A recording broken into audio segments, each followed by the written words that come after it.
Joaquin Phoenix drops out of a movie 5 days before production starts. The Last of Us Season 2 dropped its first teaser trailer. Borderlands is one of the worst reviewed movies of the century. And Disney's D23 presentation gave us so much to look forward to with Fantastic Four, Mufasa, The Lion King, Lilo and Stitch, Toy Story 5, Avatar 3, and so much more. Let's get into this week's movie news. What's up, movie friends? Welcome back to Raiders of the Lost podcast, the ultimate film and TV podcast. There is a ton to go over in this episode. D23 had their huge presentation. Aside from what was just mentioned, Daredevil, Born Again, Snow White, Moana, Frozen 2, Andor, Mandalorian, Ironheart. So much information. This is going to be a long episode. Tron, Ares, so many presentations. So it was basically like bigger than Comic-Con, I would say, D23 in a lot of ways, year. yeah. And it looks like Disney is doubling down on the IPs that have worked in the past to help rebuild the studio up to its powers that it used to have. After they lost a couple bill. Yeah, so we're going to get into a ton of that. Also, news about the Batman, The Wrecking Crew Saturday night, new trailers, and also Alien Romulus comes out this upcoming week. But first, let's get into the box office, James. Yeah, so obviously Deadpool and Wolverine is still decimating the box office. Another great weekend, $55 million at the domestic box office in its third weekend. Already grossed over $1 billion. Globally, massive hit, but we all expected this. We called this. We said 3 weeks, $1 billion. Yeah, it wasn't even 3 weeks. Yeah, I think it's been 18 days. I feel like we know what we're talking about sometimes. Sometimes. Then It Ends With Us, a massive success, $42 million at the domestic box office. The Blake Lively starring film based on the book of the same name, It Ends With Us. Really brilliant casting her in this because we have Deadpool Wolverine with Ryan Reynolds, which she has a cameo in. All the marketing, red carpet she's on, and then 2 weeks later, It Ends With Us comes out starring her. It's just really clever marketing, and she's also great. Very sweet that the couple are on the top of the box office with different films. I wonder if when the last time that ever happened was a married couple, their movies are back to back. I don't know. I can't think of that. Top of the charts. I can't think of that ever happening. It's really nice. So this is a movie that a lot of people, I know a lot of women and girls who've read this book and they've just been anticipating this movie. I'm sure many of our listeners have been waiting for this film and dying for it. I know the story. I've never read the book, but I know how it ends, and I know the entire synopsis. It's pretty emotional, pretty dark, but also it sounds like a really great ending to Massive hit. A tragic story, and that's just an enormous hit for an adaptation of a book that's not a superhero book. It's not a coming-of-age, young adult, superpowered book, nothing like that. I think that's really fantastic news. Yeah, I think that's awesome. And that's what movies used to do when they were adapted from books. That's what the most popular movies used to be. Yeah. They were always often like movies like that. And so it's good that it's also interesting that people are so invested in still reading nowadays. The audience is still there, obviously. You know how to read? I haven't read a book in like 8 months. Didn't know you could read. Didn't know you could read. I'm reading The Lies of Locke Lamora right now. What's that about? It's about this sort of boring. Anyways, Twisters in third place with $15 million. It is still doing well. I think that this did better this weekend than last weekend. Twisters. It's got incredible word of mouth, and it's broken the $200 million domestic market. It's at $220 million domestically. And you can rent it in a few days on VOD. So it's performing really well. It's closing in on $400 million globally. And so it's... Is it really? Yeah, it's a massive hit for the studio. They're obviously going to make a Twisters Cubed one day. Twisters Cubed 3. It's going to be called 3 Twisters. You heard it, guys, here first. 3 Twisters.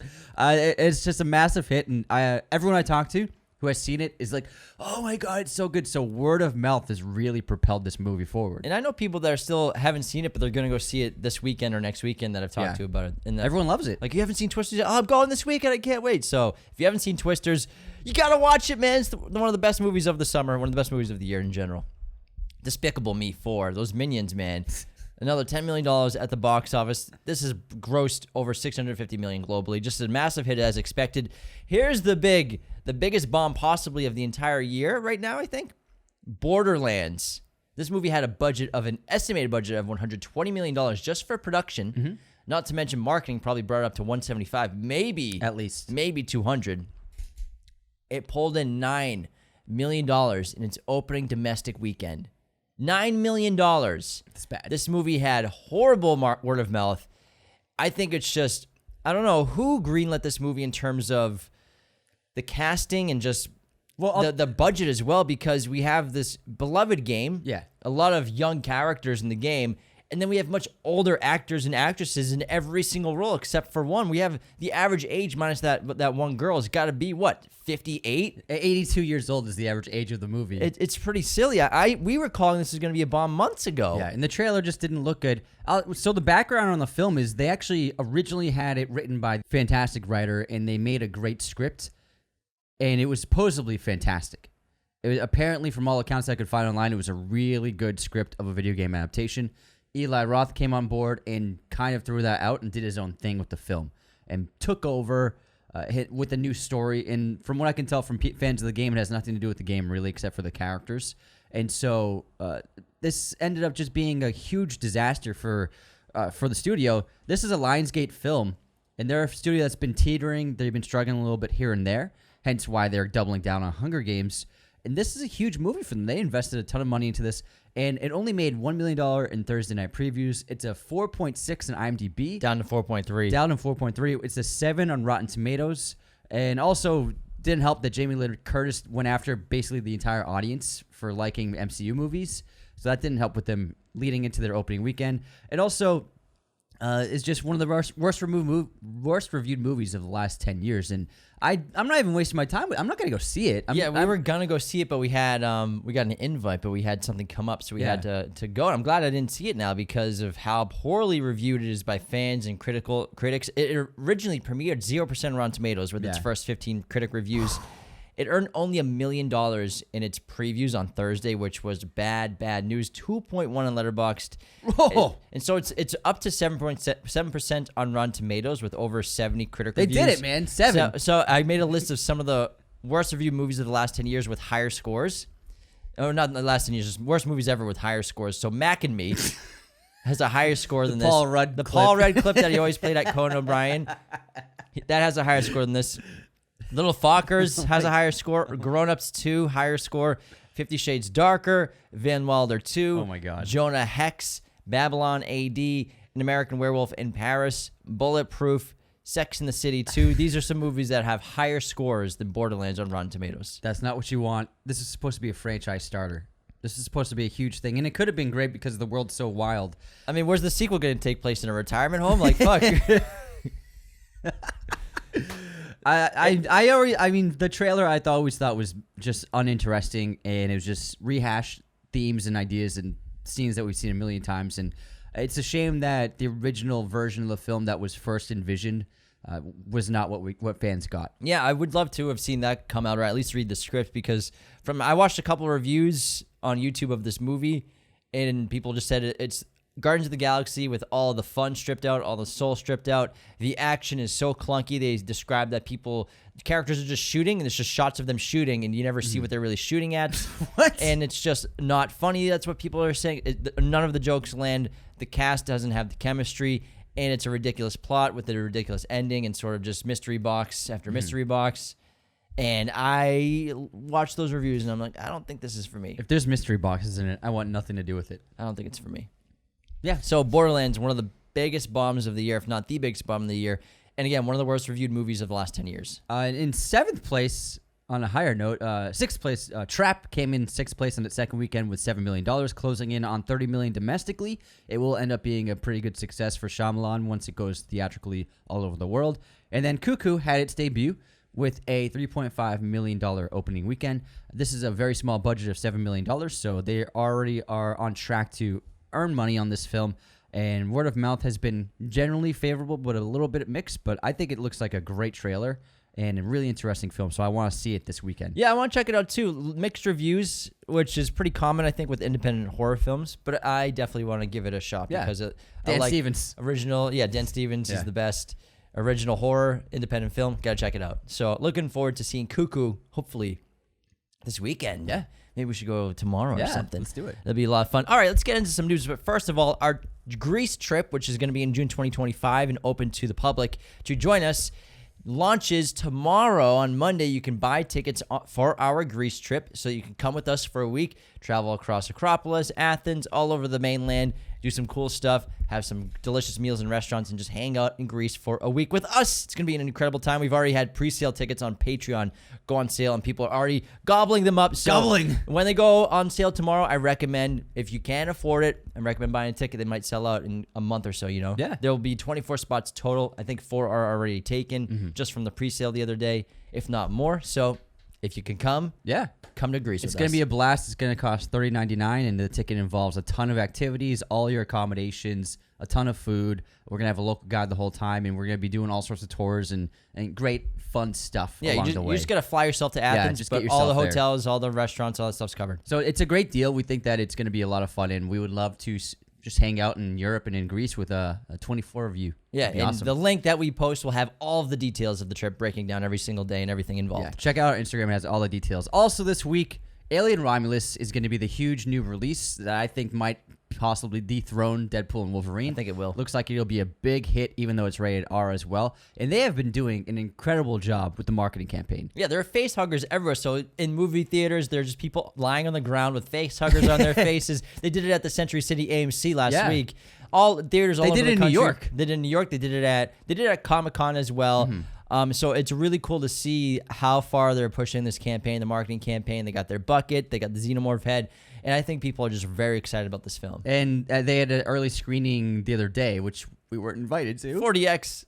We were not invited Honestly, to. I wouldn't want to see it for the first time. I want to see it first time in a regular theater. But the guy who introduced the film ended up having a chest burster. Oh, that is rad. So Xenomorph, he was introducing the film, and then all of a sudden he was like he was seizuring, and then a Xenomorph burst out of his chest. It looked really good. That's so cool. It was great, and it looks like an amazing movie, and I can't wait to check it out. Yeah, we're seeing it Tuesday, early screening, and then we're posting an episode on Monday, next Monday, about Alien Romulus. We are ecstatic. It's gonna be fantastic. Here's some weird news. Before we get into D23, there's a couple more things. We put this in early because it's just kind of an unheard of thing that doesn't really happen with big movie stars. Joaquin Phoenix, we've talked about, he's been in prep for his upcoming film with Todd Haynes, and this was supposed to film in 5 days, and Joaquin Phoenix dropped out the other day. 5 days before production started. They were supposed to start production this week. A ton of sets have been built, and entire thing is going to be lost now. So Todd Haynes wrote this film and is directing it, but Joaquin Phoenix actually came up with the concept and the story idea and brought it to Todd Haynes. And so it's very odd that he backed out so last minute. And unfortunately, the investors in the film, they are out millions, and the crew will not be able to work on jobs for the next few months because they were planning to work on this film. I'm sure they can latch onto some jobs. There's always productions going on. They'll find work. Maybe for the most hope part. so. Sure. But so he developed this script and co-wrote it with Haynes. This movie, they say, hinged on his casting as in order for getting distribution. So they already sold distribution for the film rights all over the world with multiple studios because Joaquin Phoenix is attached to it. And this is a movie that it's going to be NC-17 was the plan. And it's going to be about two male lovers who leave the United States and travel to Mexico. It was supposed to be very graphic sex. Danny Ramirez was just cast a few weeks ago in the co-star role. Yeah, we talked about it in movie news. Yeah, and it sounds like it was going to be like a happy together kind of film, like Wong Kar-wai's film, but set here. And unfortunately, really, people don't really know why Joaquin backed out. There are multiple reports. Some people say he got cold feet about the sexually explicit content, but he's the one, Todd Haynes said, who brought the story to them and kept pushing the envelope and wanted to go NC-17. So I don't think that really tracks with the fact that he is like the idea for the film and the concept and tone of the film came from him. So there must be something else at play. I'm not sure why that would happen, why Joaquin would drop out so soon, but it's just an unfortunate event, and we'll see what happens next. And Todd Haynes said he's not going to recast it. So they're just going to shut it down. It can't. I mean, I'm sure it's just this last minute on a big role like this. And it's sad to hear, especially for Danny Ramirez, because he's great in Top Gun Maverick. He's had some roles here and there, but this would have been a big movie for him to be a co-lead, basically, it sounds like, in a movie with Joaquin Phoenix. So I wonder if this will affect Joker's box office at all. You know, I wonder if people will be like, oh, I can't believe he did that to that other movie. People will forget about this. Yeah, probably. This will be forgotten. It's an odd story. This stuff doesn't happen that often, especially with big names like Joaquin. Danny Ramirez will be fine, though, because he's in Captain America. Okay, yeah, you're right. He's doing just fine. He'll be good. Yeah, he's doing just fine. You know what else is looking fine? The Last of Us Season 2 trailer. Max HBO, whatever you want to call it. They released this little teaser. It's short. It gave us obviously our first peek at the future of Ellie and Joel's story as they get to Jackson at the end of the first season. If you played the game, you saw a lot of imagery from the game that can't wait to check out. We got our first peek as Caitlin Dever as Abby in The Last of Us Season 2. And I feel just bad. a shot. She should probably turn the comments off her Instagram right now because there's going to be some vile comments. And I'm sure she knows and that everyone's expecting it. But if I were you, Caitlin, I'd just turn the comments off your posts because a lot of haters are going to come for you, even though you're a great actress. But it's just the nature of this character. And then Isabella Merced, we got a first look at her as Dina and Jeffrey Wright as Isaac, who is actually reprising his role as Isaac from the game. And now, this season is the start of 3 seasons of TV for Game 2, Last of Us Part 2. And they didn't show us much, but they showed us some interesting imagery that doesn't really match the game, which I thought was really interesting. We saw a swarm of infected marching and going towards Jackson, which is the fort, basically, the city that they saw in the Overlook that they went to join. So I'm really interested to see how they change things up. And as a massive fan of this franchise of games, I'm really looking forward to seeing what happens in this season. We saw some really great imagery of Ellie getting her tattoo, because obviously if you played the game, you see that she gets a tattoo when there's that time period, the time jump to cover the bite mark on her non-infected arm, but where she was bit, so that people don't notice it anymore. So obviously our characters, there should be a time jump of about 2 or 3 years, and obviously, we were expecting not better, but different performances from our characters where they've aged up 3 years. So I'm looking forward to see how Pedro does that, how, what's her name that plays Ellie? Bella Ramsey, how she portrays, being 3 years a little older and a little more mature. So I'm looking forward to this, and I want to do an episode really soon on expectations for this and sort of predict what the season might look like based off our knowledge of the game and kind of the knowledge of what they did to season 1 and how it differed from game 1, and see if they do similar routes with this one, because it'll be 3 seasons of 8 episodes per season. And it looks like they're going to beef up Isaac's role a little bit more, because he's a great character in the games, but he does have a minimal amount of screen time in the games. True. I think that they're going to double down on Jeffrey Wright because he's such a great actor. It's possible. And it's a great character. It's possible. They probably could show him more. Because in the game you follow the characters you play, and then there's still a lot going on out there where he is with his base that we don't ever see. It's possible. So That would I'm be sure they're interesting. gonna do a lot with that. Yeah, and I'm sure that we'll see a lot of the Firefly stuff. I mean, not the Firefly, the convent, not the convent. What's it called? Where freaking the girl and the brother and sister are from. Lev and them. They're from, what's it called? The place. The Seraphites. The Seraphites. I knew it would come to me. Yeah. I'm sure we'll see a lot of the Seraphites. Ooh, the Seraphite sequences are fun. Yeah. Those are great. I'm sure they'll tease that in the first season. And I'm very excited. And this is just a few shots they gave because it was part of the HBO Max sizzle reel that played at the end of House of the Dragon. Sizzle. Best part of that episode.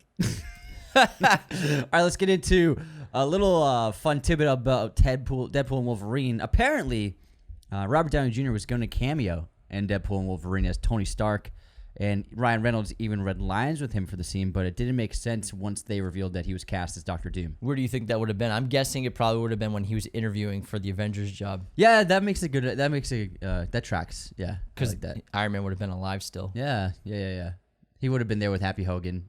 Yeah, that's probably it. Yeah, maybe he like pops in and grab his keys or something. Grabs a croissant. Yeah, that would have been funny.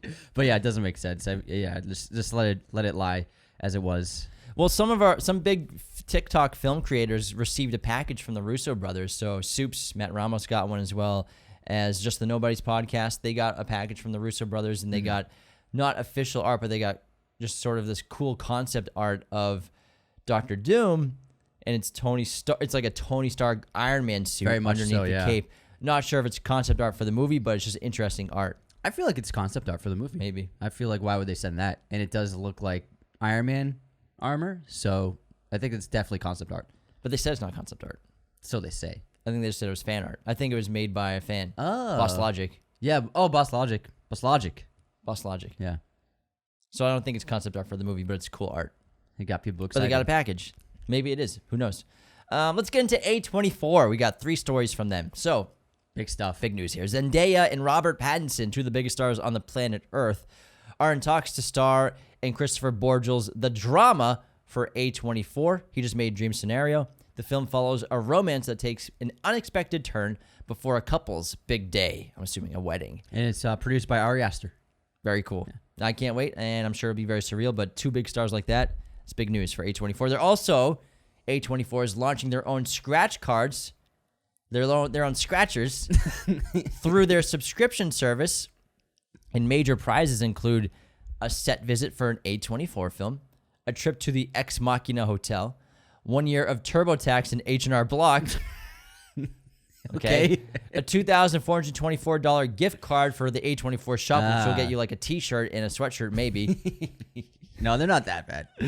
Of all the shipping. The shipping, and then a 1 year subscription to a laundromat.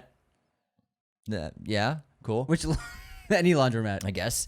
And so that's their news at A24 also for their major prizes. They are going after the hipsters. Yeah, scratch cards and scratch tickets, whatever you call it, whatever country you're in. They know their audience. Do they call them, I'm guessing they call them scratch cards in England?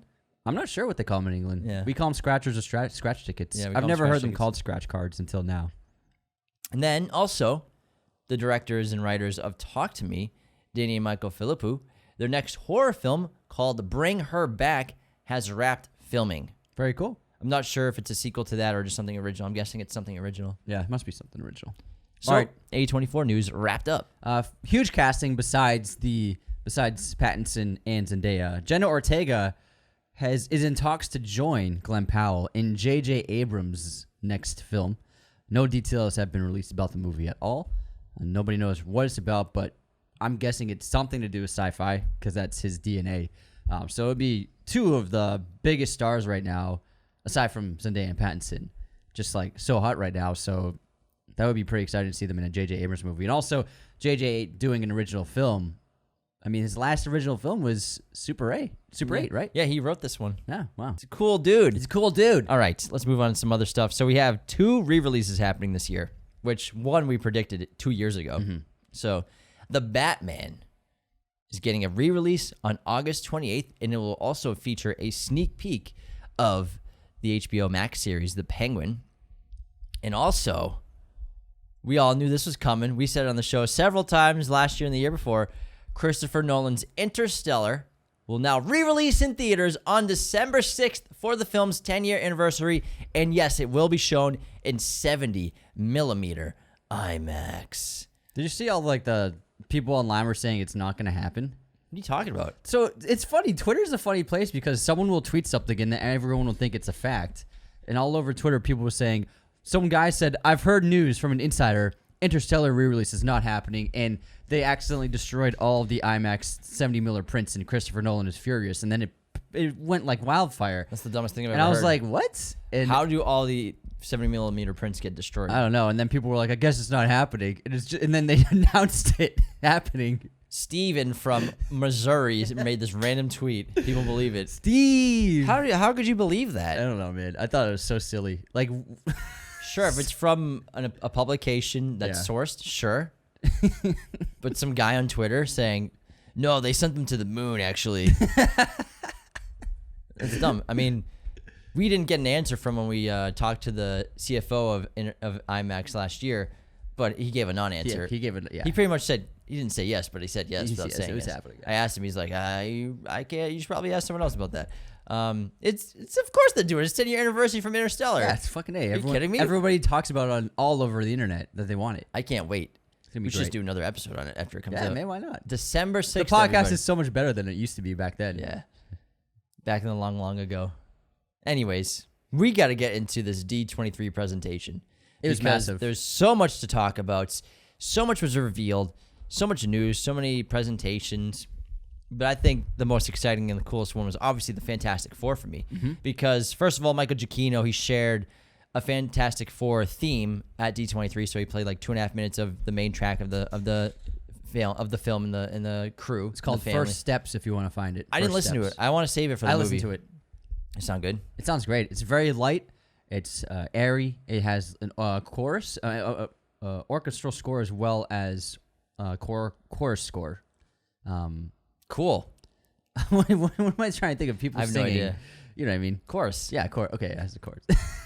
A chorus. Yeah. Yeah. It has stuff like that, but it's also very light and fun, and it looks like it's.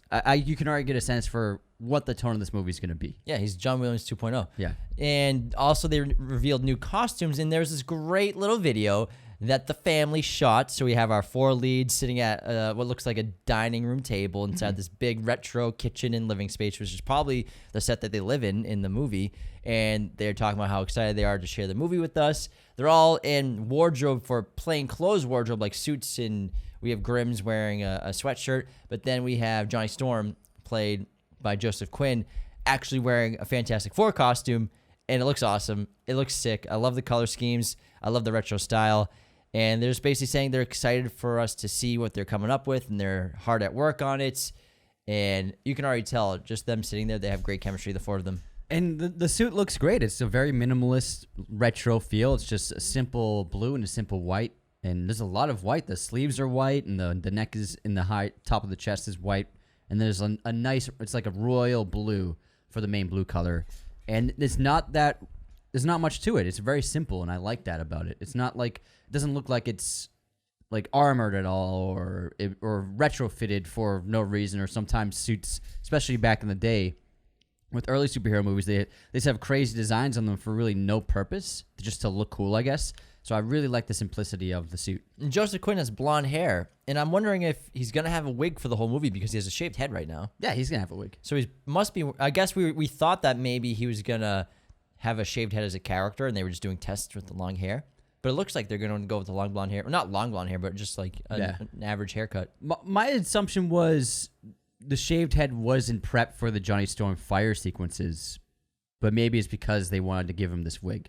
Possibly. Yeah, maybe. It could be both. Will you wear wigs? Shut up every time. When will you wear wigs? 3 weeks in a row. Get out of here. All right, let's move on to Avatar 3. James Cameron gave a presentation to D23 and showed the audience a bunch of concept art for the film. Nothing actually shown, except for the title.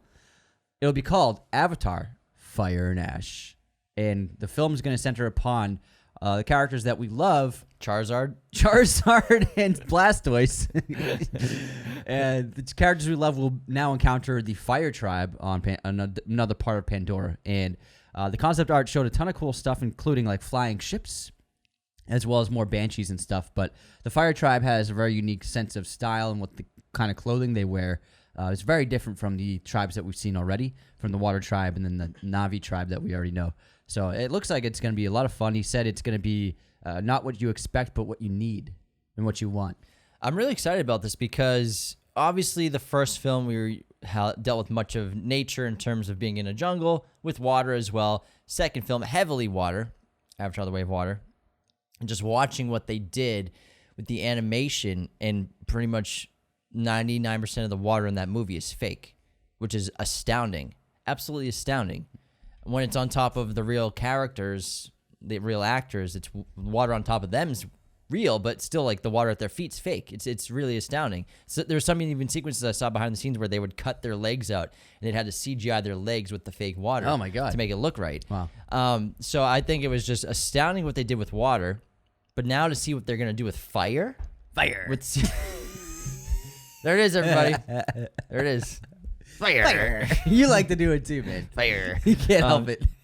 But just to see what they're going to do and how great the fire is going to look, because obviously a lot of movies do CGI fire. A lot of times it looks good. It's passable. Sometimes it doesn't look great. Oftentimes it doesn't look great. But obviously we have the most advanced technology working on this film right now and the best crew possible.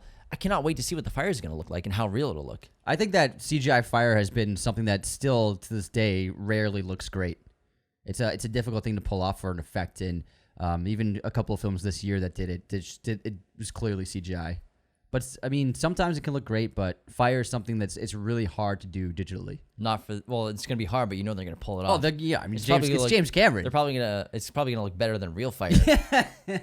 Yeah, absolutely. All right, next up we got a huge announcement for a beloved animated film franchise. The Incredibles is getting a third film called Incredibles 3. Brad Bird is returning to direct the sequel. All we have is the title. Nothing else was really revealed, but obviously fans of this franchise are giddy with excitement, and The Incredibles really is the first one is one of the best superhero movies there is. I love how Bob Iger's like, all right, we lost a couple billion. How about we just make sequels to every movie that everyone loves? Legit. Another one is the Lilo and Stitch live-action film will debut in summer 2025, so it's pretty soon. It's not that far off. Yeah, we got live action look at the CG version of Stitch. Looks great. And he introduced the title credit. Yeah. Basically, he jumped in front of the screen, and it looks good. Lilo looks good. Stitch looks good. Stitch looks pretty good. Yeah. I thought he'd be a little more blue. He's kind of purpley. I don't think he's purple. He's kind of I feel purpley like to he's me. blue. I feel like he's purple to me. He's a purpley blue. But he's blue. He's supposed to be blue. Yeah, but it was just hand-drawn animation, bro. No, it wasn't. Lilo and Stitch? Oh, That was the hand-drawn. original? Yeah. Yeah, it was blue. Yeah, I know, but like they can add a more depth of a color to the live action one. I thought he'd just be more blue. Well, are you not gonna see it because he's not blue enough for you? I'm probably not going to see it. I don't I'm know. blue, I'm just da kidding. ba dee da boo da. I like his da teeth. ba dee da boo da, da ba His dee teeth da look boo great. da. But I like his ears, how his right ear has like a slit in the top and then his left ear has a slit in the bottom. So cool. Yeah, looks pretty cool. Next up is a trailer we got that I have very mixed feelings about, and that's Mufasa, the Lion King.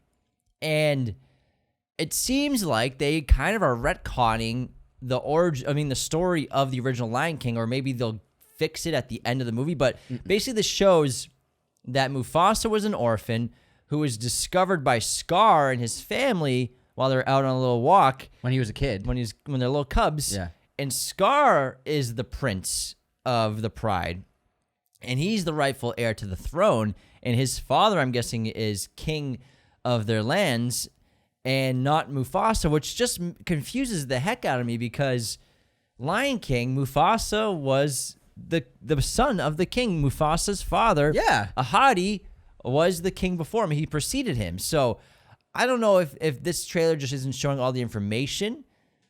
Like maybe Ahadi is in the movie or was in the movie and was king but got dethroned. No, they're changing it because on top of that, they're now telling the audiences that Mufasa and Scar are adopted brothers and not biological brothers. Yeah, I wonder, were they ever Yes. fully biological brothers? Yeah. Was that confirmed? Scar has the dialogue. He's complaining, and he says that Mufasa got all the strength of our family line, and then but he didn't get the smarts like I did.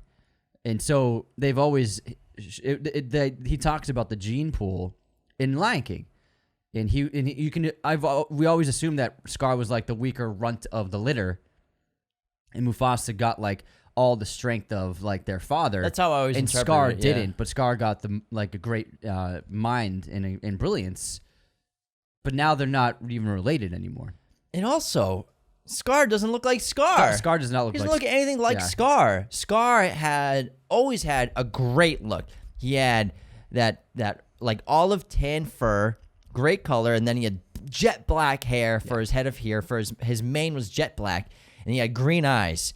What an incredible character design for this lion that was so menacing and terrifying and just clearly looked like a villain. But now he's just like this pale white lion cub. And it makes no sense to me. It doesn't look anything like what I thought Scar should look like. And You don't need green eyes, but still, like it doesn't make any sense to me. Yeah. It doesn't look anything like Scar. it doesn't look like Scar at all. And I don't know. I don't like the buddy cop approach. I'm sick of villains that are just nice guys or nice girls, but they turn like on a dime last minute. And it works sometimes, but it's getting a little old, especially someone who's so conniving and evil as Scar. To just be such a nice guy in his youth, I feel like Yeah. he should have always been conniving and evil. Whenever I've thought of Scar, I've always thought he's always been envious and jealous of his brother Yeah. for being the king, and he's now he has the opportunity to take it from him, but he's always held on to this anger that he's had at Mufasa since he was little. I've always assumed that based upon the Lion King, that like even as children, he was the jealous brother, and Mufasa was like the pride of the family. It just doesn't make a lot of sense why they're, in my eyes, what looks like rewriting The Lion King, which just takes away from the original because they'll never top the original. The original will always be the best one, but I don't know what they're thinking. Why not just make them brothers?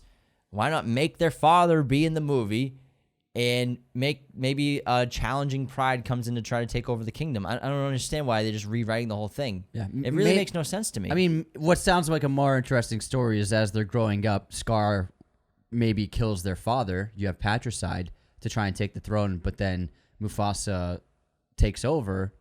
But then Mufasa doesn't learn. He keeps it a secret from Mufasa that he killed their father. Maybe, yeah. And maybe try to get Mufasa killed, but it didn't work out with Mufasa. That's a more interesting story. It just doesn't make sense to me. But no, they're best friends until they aren't. Like the buddy cop thing. I'm like, what is going on? I don't know, man. I do not. It's gonna make a Am boatload I of watching money. Lethal Weapon right now? Yeah, it's gonna make $1 billion. Make a boatload of money, but I don't know. It's just basically just looks like a rehash of the Lion King live action that they did 10 years ago. But man, well, 6 years ago. More exciting news.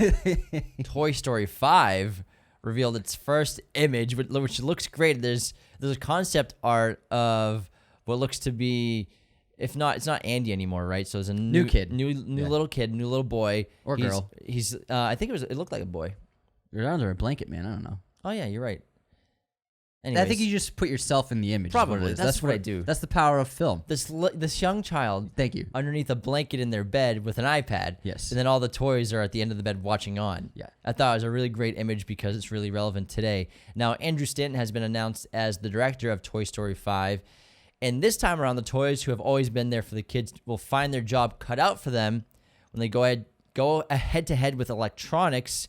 And also, one of the main plot points of the film is that there's going to be 50 Buzz Lightyear models that are left on play mode, and they become the antagonists of the story of the film. The Toy Story franchise is probably the most consistent franchise that Disney has because they're all very good. Yeah. And Toy Story 3 is phenomenal. Toy Story 2 is very good as well. I love Toy Story 4.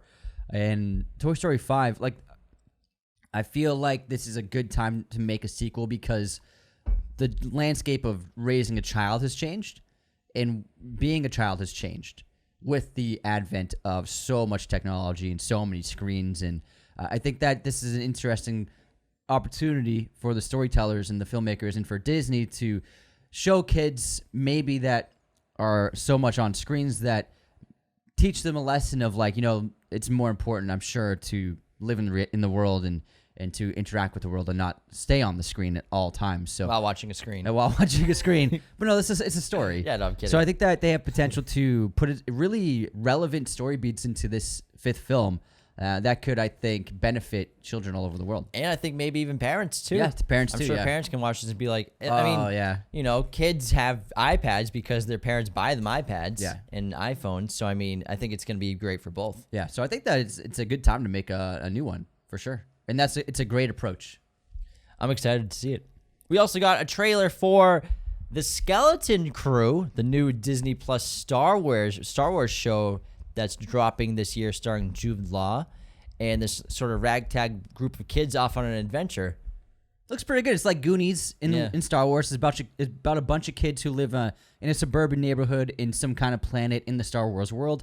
I like the retro future landscape that they created with their neighborhood. It's like a suburb, but they have future tech that from the Star Wars world, and they seek adventure. They're desperate to do something, just like the Goonies were, and they find a spacecraft under the Earth that they ended up flying, accidentally go into hyperspace, and wind up on an alien planet.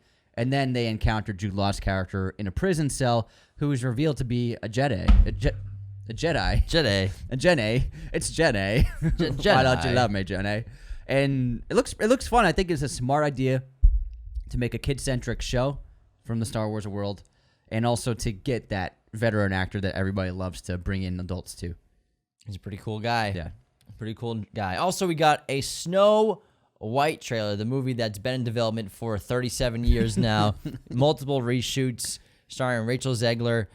And I have mixed feelings about this trailer as well. This is such a beloved story and a movie that we watched growing up as kids.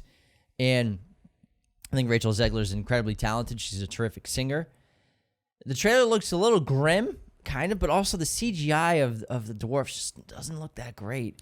Oh, well, not just that, but it just feels like the whole thing is CGI. Yeah, and it feels very Alice in Wonderland-y in terms of so much CGI all over the place. So, it's just a teaser trailer. I'm not sure how I feel about it, but maybe a full-length trailer will do it better. But it does have a much darker tone than I was expecting. Well, I mean, the Snow White always had dark elements to Yeah. it, especially with the evil queen. And my one thing with this movie is Gal Gadot plays the evil queen, and she goes to the mirror. She's like, "Who's the fairest of them all?" I'm like, "Fucking you! What are you talking about? You're the finest girl in this movie." Like, damn, Gal Gadot. Yeah, I mean, yeah. Like, what are you looking for? Like, shit. How much? You don't need a mirror to tell you that. You're absolutely stunning. I think she's good casting. She looks great. Yeah, she sounds really great as good. the queen. That was just a joke. No, yeah, I agree with you. I agree with you. But yeah, I mean, I don't know. It's just no. It should have just been a reflection of her. We'll see. We shall see.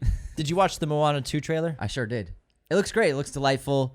We have Moana going on a new adventure and bringing along the god played by Dwayne Johnson. It looks like a lot of fun. Great CGI. They also have a fun battle against coconuts, like coconuts who are like alive, and they shoot like poison arrows at them.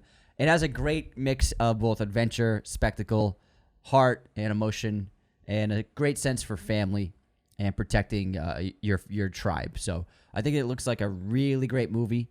I think that it has a lot of potential to be a huge success for Disney, much akin to Inside Out 2. So there's a huge upside to this film for sure. All right, let's get into some more stuff from D2 and Marvel specifically. We have an update for Daredevil, Born Again. Marvel Studios boss Kevin Feige revealed that Season 2 of the series is about to go into production and start filming. Among the stars on stage were Charlie Cox and John Bernthal, obviously Daredevil and the Punisher, and Bernthal said it's a real honor to be up there and be back as the character. Now, Matt Murdock was seen in the teaser trailer as visiting the White Tiger in prison. A comic-accurate White Tiger costume appears, and Frank Castle gets into a fight with Matt. So actually, they did begin production. So I guess that was a lie, what I just said. Interesting stuff. That makes you a liar then, don't it? Yeah, it clearly does. It clearly does. And remember, they filmed for several weeks early this year, and then they stopped production Okay, that's what it was then. to rewrite the series. Okay, so I'm sure they filmed yeah, some beats that they're makes sense. keeping, but they did a complete rewrite of the series still. So I wasn't lying. Yeah, you weren't lying, man. Wasn't lying at all. That must be footage that they already have that they're gonna keep in the show. Like the 4 shots that were worth keeping. They kept. We're keeping 4 shots And we'll redo from the rest. $60 million production we shut down. We'll do more. Next up. Very good shots though. Yes. Ironheart news. Black Panther Wakanda Forever filmmaker Ryan Coogler took the stage to talk about the Marvel show centering on Riri Williams, who first showed up in his movie, Wakanda Forever. The character is a genius MIT student who builds her own Iron Man-style suit. Thorne, Anthony Ramos, Licorice Ross, and Aldrich Einrich, and Regan Aaliyah joined Coogler on stage to show off the footage. Thorne is Dominic Thorne, who plays Ironheart. And so they showed the teaser footage for this TV series on D+. Oh, cool. The Mandalorian and Grogu. Jon Favreau gave an update on the film, saying that we just started filming a few weeks ago. He went to show off some footage, including scenes with snowtroopers and AT-AT walkers. And apparently, the Mandalorian and Grogu are going to drive an AT-AT walker. Yeah, what's funny is obviously Pedro's filming Fantastic Four right now. Like in person. And so they're filming Mandalorian right now at the same time, which is very beneficial for the studio because they can do both at the same time because a lot of Mando is just stunt doubles and performers and stand-ins. Makes it very easy to do both at the same time. Pretty easy stuff. Andor Season 2 will welcome some familiar faces from Rogue One, the movie that introduced the world to Cassian Andor, played by Diego Luna. Now, new footage revealed that Ben Mendelsohn is back as his Empire character, Krennic, while Alan Tudyk will return to voice the droid K2S0. The rebellion goes big, said creator Tony Gilroy in a video. And it's surprising that this is going for a second season because the views were so low on the show, despite it being what I've heard described as great TV and the best thing that Star Wars has done for their TV series in general, maybe besides Mandalorian seasons 1 and 2. But everyone I talked to who saw Andor loved it in that tone that Tony Gilroy brought, but it just didn't get a lot of views. Well, I think that Disney's approach is let's make some for kids and make some for adults. And I think this is one for adults to keep that range of an audience still. Yeah. Even though it's not going to be their most successful show, people who watch the show adore it. It also sounds like Bob Iger's a liar. He came in like 6 months ago. He's like, we're gonna focus more on quality, less on quantity. All I'm saying is quantity up like crazy over here. I mean, yes, but some of these releases are 2027. And which one's 2027? Frozen 3 in snow. Frozen 3. Toy Story 5 2027. Fantastic. I mean, Incredibles for 2027. So these are just getting announced. It's not that many releases in this 2025 year. Or maybe it is. It's a lot. There's a lot of stuff. But some of these are already in production before he jumped on. Yeah, I know. Iron Man, Ironheart was been in production for a while. Yeah, Ironheart filmed I think 2 years ago. Yeah, and just looking at, Lilo and Stitch has been in development for a while. So yeah, Mufasa, Barry Jenkins signed on like 3 years ago to make it. So a bunch of these were very much in production years ago. True. I know. Ironheart, I remember it was filming so long ago. Yeah, they actually filmed most of it 2.5 years ago. They showed footage of Ironheart in D23 in 2022. They show the first teasers of it, so it's been a long in production development. I think show. they just have been doing reshoots and then rehashing it up. Yeah. That's I like mean Disney does. Yeah, and then speaking of Frozen 3, the studio announced Frozen 3 will come out in 2027. The third film in the franchise. Everybody will be reprising their roles, and they dropped a couple images of concept art. Huge franchise. Both films earned over $1 billion. The first one earned $1.28 billion. The second one earned $1.5 billion. So the third one will definitely earn $1.6 billion. If they make a good movie, dude, that thing might hit $2 billion. Oh yeah. Here's the last bit of D23 news, and it's some of the most exciting. They had a surprise reveal, and they had this laser light show revealing the logo of Nine Inch Nails, and then it said Tron Ares music by Nine Inch Nails, while some of their theme played, and then Trent Reznor and Atticus Ross stepped out onto the stage to wide applause, and it's just, I think, a match made in heaven to have that group of artists making the music for Tron Ares. It's a really cool choice. Daft Punk was obviously excellent in Tron Legacy. In Tron Ares, I think they're really putting a lot into, and I think it has a lot of potential to be great. We got a poster for it as well, I believe, or some sort of image from Tron Ares, and the title was revealed there too. So I'm excited to see something about Tron Ares, a teaser or anything. They did reveal that the story will center upon Tron characters who go into the real world. Pretty cool. Nine Inch Nails, Trent Reznor, Atticus Ross, who we all are so familiar with David Fincher films. Yeah, I think they're such a great choice, and their quality and their unique voice in music is just, I think, going to match the medium for Tron so well. And what's interesting, it's not credited as Trent Reznor and Atticus Ross. Yeah. So the entire band will be working on the score. Well, they're the band. Well, there's 4 guys in the band in total. No, but they're the I know. Like, they're the main writers, obviously. No, yeah, they have performers, but they're Nine Inch Nails. They often perform just 2 of them by themselves. Oh yeah. Yeah, they're the band. Oh, I didn't even know that. It's literally just them 2. Then why are they being credited as Nine Inch Nails this time as opposed to Trent Reznor? Maybe they want to do an album at the same time under their Nine Inch Nails label. I think they might be getting the whole band involved. They are the band. No, I'm talking about like their members. I'm trying to tell you that they are the members. Hold on. I'm trying to tell you that's just members. There's probably a couple other guys that perform with them, but they're the main members. I understand. Okay. Members, Trent as you know what? Maybe because the name sells better. Maybe. I'm just wondering why they're not being credited. True. I'm trying to let you know that they are the band. You are right. It's just them 2. They have other. It's like specific shows. They'll have like a drummer come in and stuff like that. It's like when Anthony Gonzalez scored Oblivion, but they forced him to credit it as a M83 for Oblivion. I guess he did the score and he wanted to be credited as himself, but they were like, "You got to use the M83 name for Oblivion." Yeah, but M83 is more of a band. It's not just one guy, right? No, Anthony Gonzalez is very much the spearhead of that band. There are other people involved, but he's. No, they have 4 official members. Yeah. But he did the score for Oblivion. No, I know. Yeah. I know. But what I'm just saying is, I thought you said that's Spider. a different situation because You're right. they have 4 4 band members. I Nine know. Inch Nails is 2. There we go. I know. I'm just saying. They're crediting it as the band name I thought you said Spider because it sells better. And that's what threw me off. Why credit it as Nine Inch Nails when their entire scoring career it's just been Trent Reznor and Atticus Ross? My guess is it's probably because they're not going to do the music like they would as Trent Reznor, Atticus Ross for a movie score. I think they're going to go with the Nine Inch Nails style. They're going to pretend to be. They're going to get into character. No, but because their Nine Inch Nails music is very different. Seven. There are similarities. Yeah, there's similarities for sure. lots But of like, look at similarities. the song that opens Seven. That's a Nine Inch Nails song. That's not a Trent Reznor, Atticus Ross song. Yeah, but their most popular song has the slow piano that you hear in The Social Network. The same exact kind of slow piano. Well, why don't we? Motherfucker. Why don't we? Their music is very much like their film compositions. I know, too. but quite different at the same time. Exactly. I gotcha. There goes. We can't have an episode without a debate.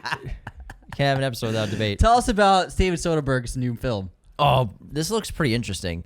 So obviously, what was that horror film from the perspective of Violent Nature, the perspective of the serial killer, right? Yes. The horror icon. Now, Steven Soderbergh, the incredible filmmaker who's made a dozen great movies, has shown his first teaser for his new movie called Presence.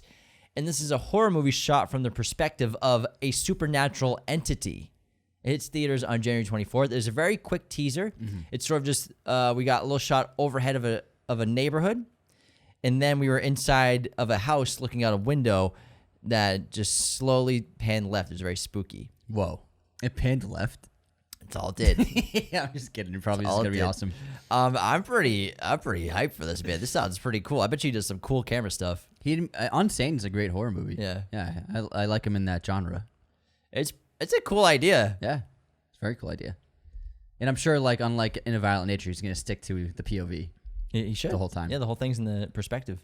They said that about In Violent Nature, but then the third act, it goes to general slasher.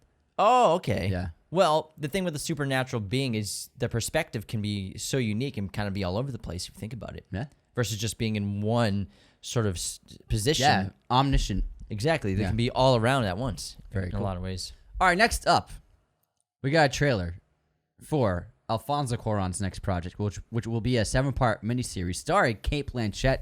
We got an excellent teaser trailer revealing the title and much of the main cast. Cate Blanchett plays journalist Catherine Ravenscroft, known for exposing others' misdeeds. However, she receives a novel from an unknown author and discovers she is the main character with her darkest secrets laid bare. Catherine then seeks to uncover the writer's identity while facing her past. This premieres October 11th on Apple TV. And Alfonso Cuarón's one of the best directors alive. Cate Blanchett's one of the best actors alive. Sign me up. I'm going to get Apple TV just to watch this, honestly. Are you going to tell the title? I said disclaimer. Nuh-uh. Didn't I say disclaimer? I didn't hear you say disclaimer once. I'm pretty sure I said disclaimer. No, you just said a teaser trailer for Alfonso Cuarón's next project. Disclaimer. It's called disclaimer. If I didn't say it, You're like, disclaimer. there's a show I really want to watch. It's here, so enjoy it, everybody. Let me tell you all about it, and no title. I'm gonna have to check the footage on this. I think you might not have said it. I might get to burn you again. You should be careful with this game you play. I'm pretty sure you didn't say You it. said that last time. I'm You more said that last time. more confident this time. I think I'm thinking I'm gonna win this one. We'll find out, man. We'll find out. You better rewind the tape to you not saying disclaimer, even though think- we wrote it in bold twice before. I think you also have to listen to me. No. I heard you. I was You were waiting. very confident last I was time. waiting for you to say it. You were very confident last time. 'Cause while you were in it, I was like, is he gonna say disclaimer? Is he gonna say Very disclaimer? confident. All right, we'll find out, man. I am 99% sure you did not say disclaimer. We'll find out. If you did, you mumbled under your breath like that. Speaking of Apple TV, Wolves, which is the upcoming George Clooney Brad Pitt film, has actually been shelved from theatrical release by Apple TV. They're only going to release it on their platform. Not sure why. And on top of that, they're also developing a sequel to the film for Apple TV as well. Why? I don't know. Maybe it's not that good. I would guess maybe it's not. Yeah, maybe it's not that good. Maybe it's not a box office performer. I guess not. What a But bummer. and there's no word on the sequel development if George Clooney and Pitt will reprise their roles in the first film. I bet they do. Maybe. Yeah, it's a bit of a disappointment. And because Clooney and Brad Pitt on the big screen together is always magic. And every time I've seen the trailer play in theaters, people go, "Oh, it's just like the star power." But maybe it's just not there. Yeah, maybe it's not a good movie. I think the trailer's pretty good. And speaking of erasures, Warner Brothers has erased the Cartoon Network website and basically the brand. And if you want to watch Cartoon Network content, any of their shows, if you search and use Cartoon Network and go to their site, it actually redirects you to HBO Max, where all the content now is. And so they've basically erased the Cartoon Network brand from the internet. That's really interesting. I wonder why they just eliminated it. Yeah, I don't know why, because it's a highly recognized brand, especially people our age who grew up with Cartoon Network, and it makes no sense because you could have like a Cartoon Network section on Max, but they don't. It's just like their animated content. Yeah, I guess it's sort of like Looney Tunes hasn't been erased, but it's sort of disappeared outside of Space Jam movies. Yeah, I mean, yeah, it's weird. They could have Max set up so that it's like, here's the Cartoon Network tab, and you can watch all the Cartoon Network shows and whatever other brands they have. So they just got Ed, Ed, and Eddie on Max. Yeah, exactly. Courage the Cowardly Dog on Max. On Max. It's weird. Yeah, the one to watch for Courage the Cowardly Dog. Yeah, last time I was in Glendale, I drove past the Cartoon Network building, and it's just It's done. Yeah, it's over. Yeah, it's closed. They're taking the sign down and everything. It's too bad. It's too bad. Our childhood. It's a big deal. Moving on to The Wrecking Crew. This is a new movie starring Dave Bautista and Jason Momoa. It'll be a buddy cop action movie. The film follows two half-brothers who, after 20 years of bad blood, must work together to unravel the conspiracy behind their father's murder. Yeah, why not? Sure. Sounds fun. Sure. Bet it could be a good time. All right, we got another great trailer for Saturday night, the upcoming SNL biopic about the opening night of Saturday Night Live. This has an excellent cast playing a lot of the famous names that we've known to grow and love. Gabriel LaBelle plays Lorne Michaels as the lead. Dylan O'Brien as Dan Aykroyd, looks hilarious. Corey Michael Smith as Chevy Chase looks great. Lamorne Morris as Garrett Morris. Rachel Sano as Rosie Shuster. Ella Hunt as Gilda Radner. And then Matt Wood as John Belushi. This looks really good, and I love the idea. I love the what they're doing, as well as Cooper Hoffman looks like he's playing a producer on the show. And they're basically setting it up in something I didn't really know about the idea of Saturday Night Live is that Cooper Hoffman's character says to Lorne Michaels, played by Gabriel LaBelle, he's like, NBC is pretty much only making this show so that you can fail, so that audiences don't want to look at new kinds of shows and just go back to what they already have, and as like a counterculture to fail.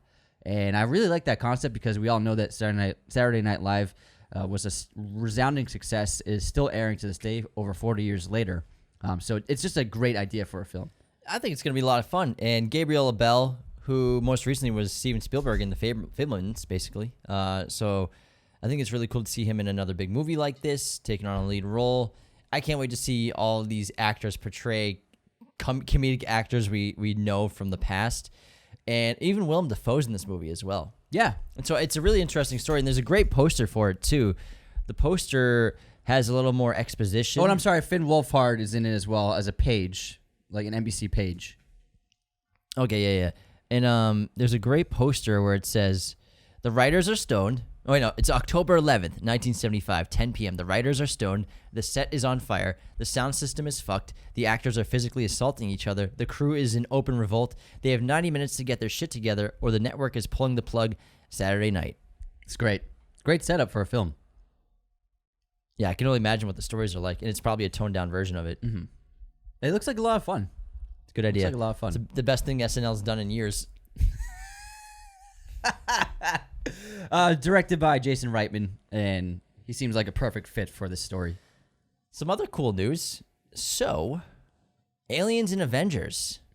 Aliens vs. Avengers is a new comic book coming out, and we got our first look at a couple pages of the Hulk versus a xenomorph. I might have to get this comic. Iron Man. Yeah, I mean, Disney owns both properties now, so they're like, what can we do with this? It releases on August 28th, Aliens vs. Avengers. They're going to make a movie of that one day. Aliens vs. Avengers. Paddington in Peru. Paddington. What did I say? Paddington. Paddington in Peru. We got a new trailer and an update that's being released in January. Yeah, very cute teaser of him going through customs. And then The Accountant 2 has officially been confirmed to release in April 2025. Cool. They must have wrapped production. All right, remember we've talked about this crazy good horror movie called Crawl. Oh, yeah. A few times on this show about an alligator outbreak after a levee breaks and this girl has to survive swimming around trying to find her father. Now, Crawl 2 is heating up at Paramount as the horror thriller Eyes of Fall shoots. So Paramount Pictures is crawling back for more. The studio is deep in development on a sequel to Crawl, which was released in 2019. It's a while ago. And is eyeing a fall shoot in Europe. Same director is returning. Kaya Scodelario will not be returning. It's going to be a new cast, and they're going to shoot in Europe, but the film is going to take place in New York, where the huge flood happens. Oh, I was going to say, because I'm trying to think of where alligators are in Europe. Yeah, so yeah, New York City. But I don't see them in the UK. Yeah.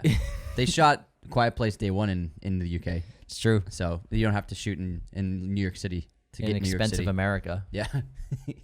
Our final bit of news, Bridget Jones 4 has finished production and is releasing January 2025. Rachel Zellweger and Hugh Grant will be reprising their roles. Renee Zellweger. Renee Zellweger, sorry.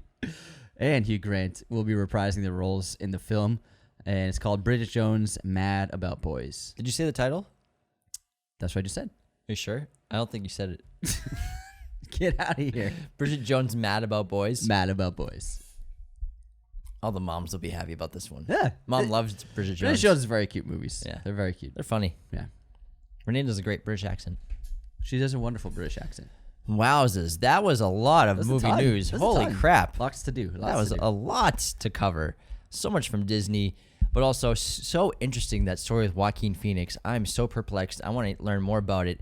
And also Alien Romulus. I cannot wait to see this week. We're seeing it on Tuesday again, and we're dropping an episode next Monday. Mm-hmm. So tomorrow we're dropping an episode on Aliens. Oh, yeah. And last week on Wednesday we did an episode on Alien. So gear up for Alien Romulus with us. Revisit those movies. If you don't have time to watch them, just listen to the episodes while you're at work or at the gym or whatever, driving around. They're awesome. They're great episodes. We put a lot into those, man. Those are a good time. They're both 2 hours. So everyone's been requesting longer episodes, so we're trying our best. So we're pumping them out. But yeah, and then on Wednesday, we're going to do an episode on World War Z, which was really... Because why not? Because it's just got added to Netflix. We're like, fuck it, let's do it. So nothing but bangers. And you know how much we love the Alien franchise, and we're so ecstatic about Romulus. Reviews are coming out, and it's looking like a great flick. And can't wait. So get into the mood for Alien with us. Check out our episodes on Alien and Aliens, plus World War Z. And then stay tuned for next Monday for Alien Romulus, everybody. Be sure to become a patron.